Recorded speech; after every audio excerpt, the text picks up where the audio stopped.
Sanity returns to transgender madness after Lia Thomas ban from FINA. Yes, ladies and gentlemen, finally, sanity has prevailed in the world of women's sports. As we see here, Lia Thomas has been banned as FINA has voted to restrict transgender women from competitions. Budapest, Hungary. World's swimming governing body has effectively banned transgender women from competing in women's events starting on Monday. And in case you guys didn't know, this of course here is Lia Thomas, and as you can see from the picture on the right here, he is a man. He went through puberty. He has all the physique of a man. He has the testosterone, the muscle density, the lung capacity of a man. But one day he decided to start calling himself a woman so that he could compete against women and absolutely crush the competition. And in this politically correct era, everybody's too afraid to speak up about this, so he was allowed to do this and start actually winning medals. And so, you know, finally the swimming world's governing body has slapped a total ban on transgender athletes, but it's actually not a total ban. So today we're gonna take a look at what these changes are actually going to mean. Meanwhile, this Jennifer Piscopo here seems to think that Canada's claims to lead the globe on gender equality in political office rings hollow. She says here that it's time that Canada got with the program and adopted gender parity for Parliament. So it's not that, you know, people should be in office because of their qualifications and because, you know, they met all the requirements for the job. No. We should have 50% men and 50% women because, well, it's the current year, not because of their qualifications, guys. And we know what this SJW feminist policies have led to, and the type of people who are filling up his cabinet and becoming leaders in this country are people like this, of course. This is the Mayor of Victoria, ladies and gentlemen, who is at a pride flag raising ceremony dressed up in drag in solidarity with the queer community. As she says here, love will always prevail above hate and anger. Canada, and so I say, you know, Canada is the absolute worst with this trans insanity. God help us. And it's not just in, you know, City Hall, you know, Parliament, municipal buildings that you got to deal with this stuff, but as viewers of this channel will know, it is seeping into the education system, and they're starting to try to push this nonsense on children, and it's getting insane, guys. If you don't know about Drag Queen Story Hour, you need to know about this, guys. This has been going on for quite some time. What is Drag Queen Story Hour? Well, Drag Queen Story Hour is just what it sounds like. Drag queens reading stories to children in libraries, schools, and bookstores. DQSH captures the imagination and play of the gender fluidity of children and gives kids glamorous, positive, and unabashedly queer role models. In spaces like this, kids are able to see people who defy rigid gender restrictions and imagine a world where people can present as they wish, where dress-up is real. This is absolutely disgusting, guys, and it's already culminated into literally live drag shows for kids. This just happened a couple of weeks ago in Texas. It's absolutely disgusting. They're having drag shows, you know, the neon sign at the back says it's not going to lick itself. This is so inappropriate for children. It's beyond comprehension. I just cannot believe we're in a time in a society where this is a thing. The event is called Drag the Kids Out to Pride. And, you know, lawmakers are now forced to have to crack down on this, obviously. We have some lawmakers who are hoping to crack down on these drag shows that are being watched by children, literally, you know, pedophiles and gay men essentially having, you know, strip teases in front of little children. They have to come up with a law to deal with this right now. And of course, the drag queens are saying, we're not going to be cowed by the haters. You know, the show will go on. You got this idiot, RuPaul, chiming in on this bill to ban children from drag shows. He says, take away the guns. That's going to help your kids. You know, he says, you want to help your kids? Take away them guns, that'll help. Drag queens ain't hurting nobody. He says, well, I would beg to differ, ladies and gentlemen, as Drag Queen Story Hour is the intentional queering of early childhood education. And you got to ask yourself, why is that being done? We're gonna cover all this, guys, and much, much more in today's video. But before we do, I'd ask that you quickly check me out at pressfortruth.ca/donate. If you appreciate my efforts to bring you this info, here you can do PayPal, one-time donation. You can do Bitcoin or other cryptocurrencies here. You can join me on Subscribestar, which is a great Patreon alternative because I have been kicked off of Patreon. Here is also where you could sign up for a monthly reoccurring contribution. Any amount helps, guys. Thank you to everybody who does do that. You can also send an e-transfer to dan@pressfortruth.ca, which is particularly convenient if you're Canadian. Or if you like to keep things old school, guys, you can send cash or checks or equipment or simply just words of encouragement to my P.O. box, guys. Links are located for all of this in the description below. Once again, thank you to everybody who contributes to my efforts. Now, today's video is about the good news in terms of how the sports worlds have come to their senses when it comes to people like Lia Thomas being able to compete against women in sports. So that's the big story of the day that we're going to cover.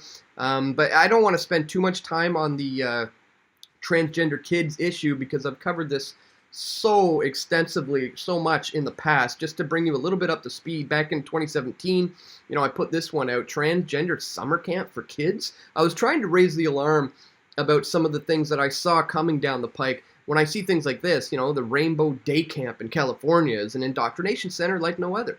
The camp caters to transgender and gender fluid children between ages 4 and 12. I'm sorry, if you're sending your 4-year-old to a transgender camp to learn about gender fluidity, you are an abusive parent. Making it one of the only camps of its kind in the world to open to preschoolers. Why do you ask? Well, because it's the current year, of course. In this video, Dan Dicks of Press for Truth takes the gloves off and lets the LGBTQ community know how he really feels about the creation of these transgender camps for kids, guys. This is the kind of stuff that needs to be exposed, which I've been trying to do for a long, long time. I put this one out too, guys. We need to talk about Lactatia, the drag queen kid. This isn't progressive. It's satanic. Queen Lactatia is Canada's youngest drag queen superstar who's being embraced by the LGBT community, idolized on social media, and praised at clubs and events as he dances and poses for fully grown gay men.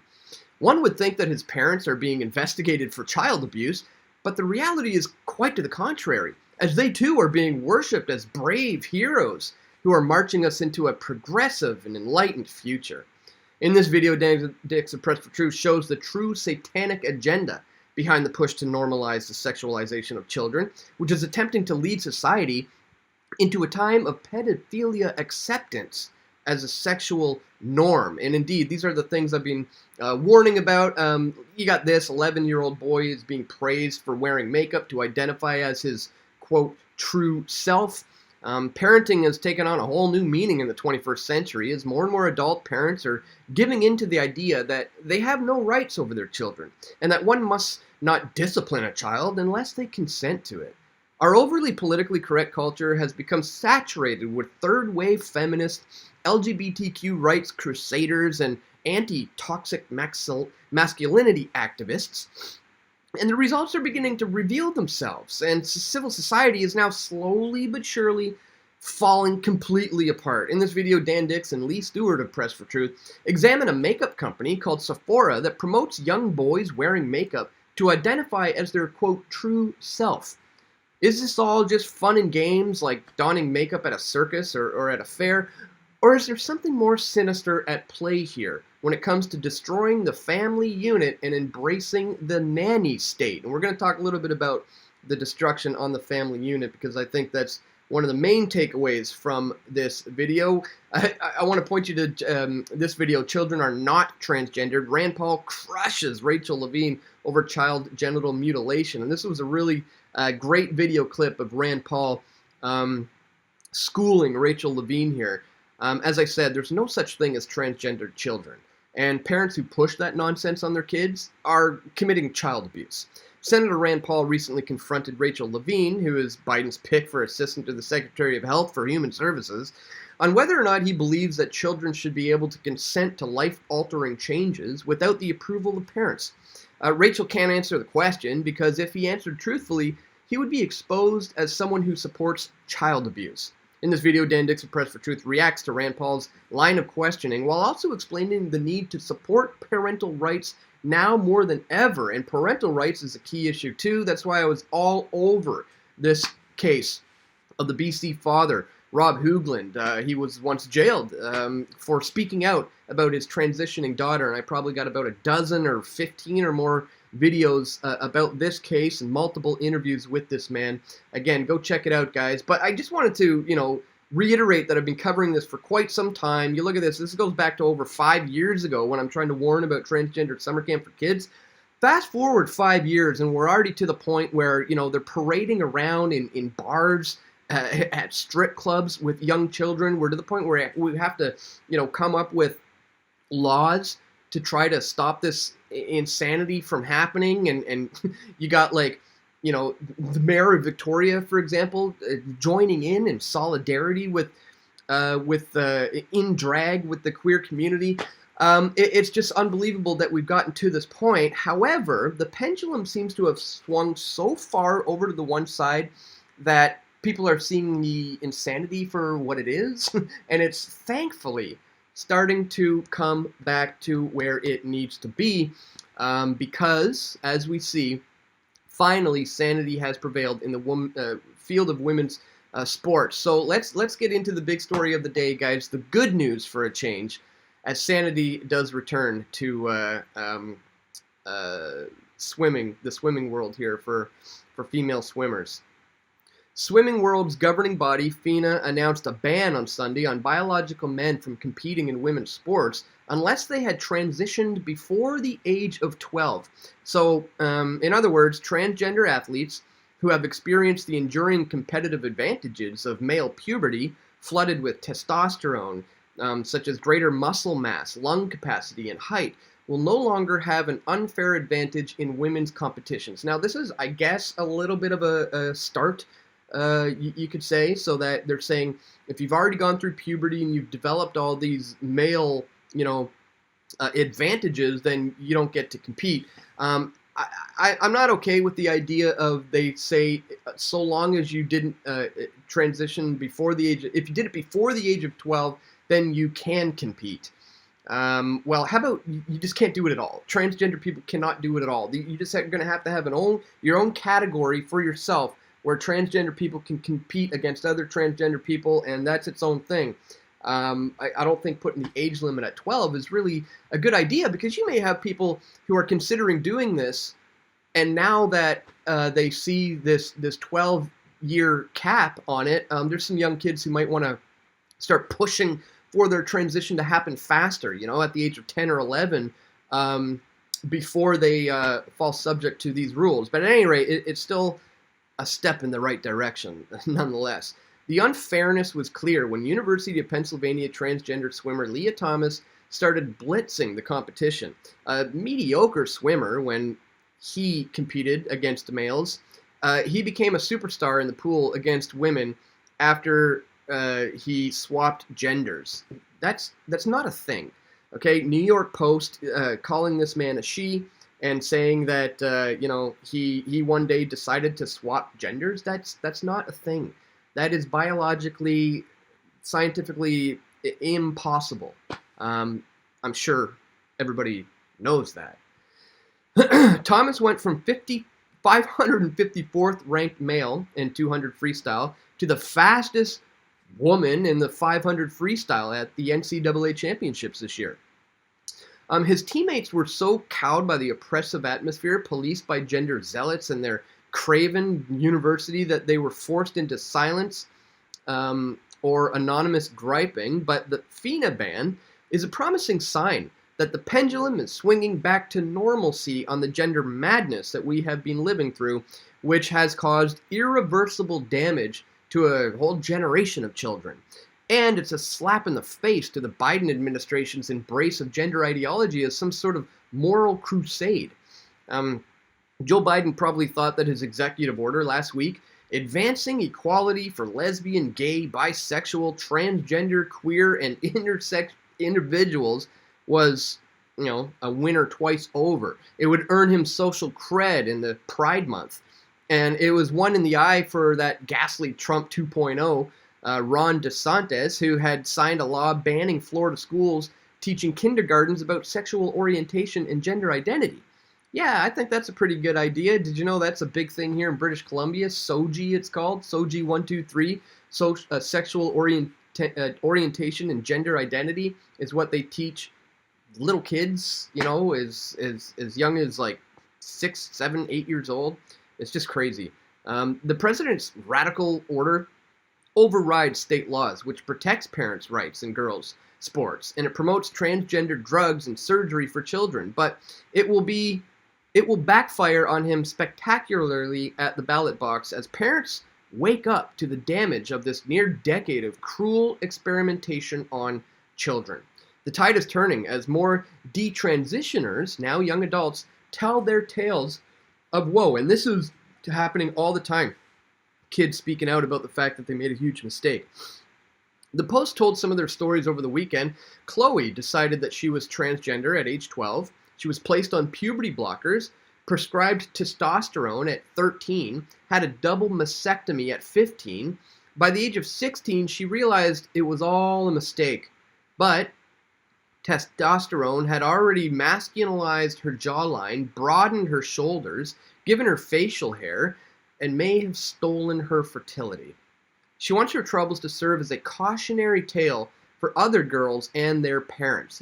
I couldn't imagine a girl going through like a tomboy phase like every one of them did when I was growing up, going through that now in 2022 in this crazy, crazy time where it's so heavily pushed on them that this is something that they're going to need to do for their happiness. And as we see, a lot of these people come out and say, this was pushed on me. I was just a child. I didn't know what I was doing, and it was all a huge, huge mistake. And yeah, tons of those stories are coming out. None of this is to marginalize those people who suffer genuinely from gender dysphoria, feeling they're trapped in the body of the wrong sex and who have found peace in surgery and hormones as adults. But the sharp increases in 13 to 24-year-olds who identify as transgender in the U.S. is alarming. It's nearly doubled since 2017, according to a Centers for Disease Control and Prevention, as is the explosion of gender clinics for children. Disproportionate numbers of young people who go to gender clinics are reported to be autistic or have poor mental health, which makes the rush to feed them hormones and mutilate their bodies all the more reprehensible. What we see is that the medical profession is not proceeding with caution, as they once did with the watchful waiting era when most kids grew out of their gender confusion, with some just being gay. And that's more than often what happens with kids with gender dysphoria. They grow out of it. And it turns out they're not actually thinking they should be the opposite gender. It just turns out that they're actually just gay, But these young minds are having, the chemicals, the castration, the puberty blockers, all these ideas pushed on them as the solution to their unhappiness.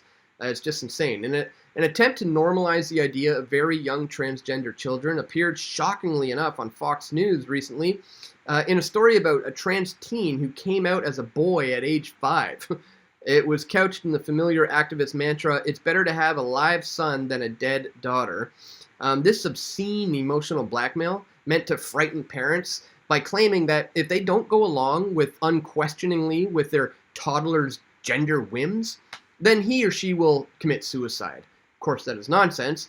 In any case, the data suggests that puberty blockers and cross-sex hormones do not prevent suicides, and in fact, may increase the risk.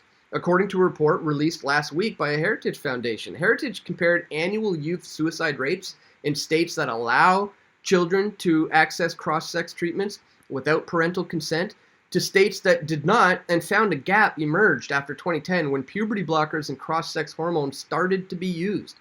So by 2020, the youth suicide rate in the easy access states was 14% higher than in the states where parental consent was required for treatment. So the conclusion, guys, easier access to puberty blockers and cross-sex hormones by minors actually exacerbated suicide rates.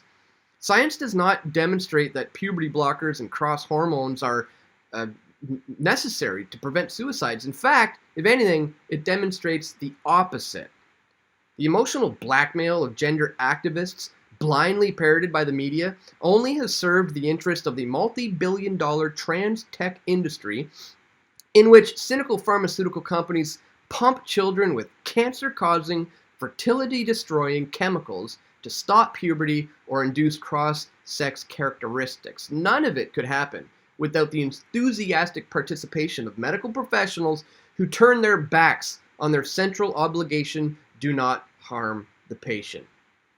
In a just world, the doctors who sliced off teenagers' breasts and filled their bodies with damaging chemicals would go to jail. No doubt class actions are coming, and I would agree. These people should be in prison for castrating young children and pushing all this stuff onto society. And you got to ask yourself, why is a lot of this happening? Well, I think it's because, you know, they understand that they need to break down the family unit, which is essentially like a governing body unto itself, you know. And without that, society is just going to completely fall apart. I mean, the feminist Trudeau has already put out this idea that patriarchy is the issue. I mean, I think we all should pay our due respects to patriarchy because every one of us have benefited from that system in one way or another. And when you completely destroy the family unit, what you're left with there is a void for the nanny state to come in and to educate and raise that child. That's essentially what the feminism movement was about in the beginning, and why the powers that ought not to be were like, okay, go ahead, go to work. We'd love to bring you out of the home. We'd love to be able to tax you on your taxable income. So you think this is all about your rights? Go ahead, ladies. And again, it was about the destruction of the family unit, which is one of the most important things we need to maintain moving forward. Which is why I often cover this type of information, because I feel it is absolutely detrimental to society that we continue to push this nonsense, especially on the next generation. You know, children, the most innocent of all people that we're forcing this nonsense upon. That's why, you know, way back when I saw this stuff going on, I had to expose it for what it is. The transgender summer camps for kids, the idea that they're sexualizing children with becoming drag queens and getting them to perform, and, you know, normalizing, you know, little boys putting on dresses and makeup and stuff. And just the fact that it's come to the point now where they're openly doing this in society, and they have to come up with laws for this. As I said, you know, it's crazy that we're here. Mayor of Victoria here in solidarity with all these drag queens. Oh, well, this is why I was happy to bring you the good news for today, guys, that the swimming world governing body totally put this ban, not total ban, as I said, you know, because if you happen to transition before the age of 12, apparently you can still compete, which I don't think is the right way to go. But at any rate, this is a step in the right direction. As Lia Thomas is now banned, thank God that guy's not going to be able to crush the competition anymore like he has been this whole time. So just wanted to bring that to your attention, guys. Some good news for a change. I want to remind you once again to check me out here at pressfortruth.ca/donate if you do appreciate my efforts to bring you this information. And that's all for today, guys. I want to once again thank you so much for tuning in. Don't forget to click that thumbs up button and share this video with your friends and family who you think need to see it the most. And stay tuned. We're going to have more video reports coming soon. This is Dan Dicks reporting for Press for Truth. We all want truth.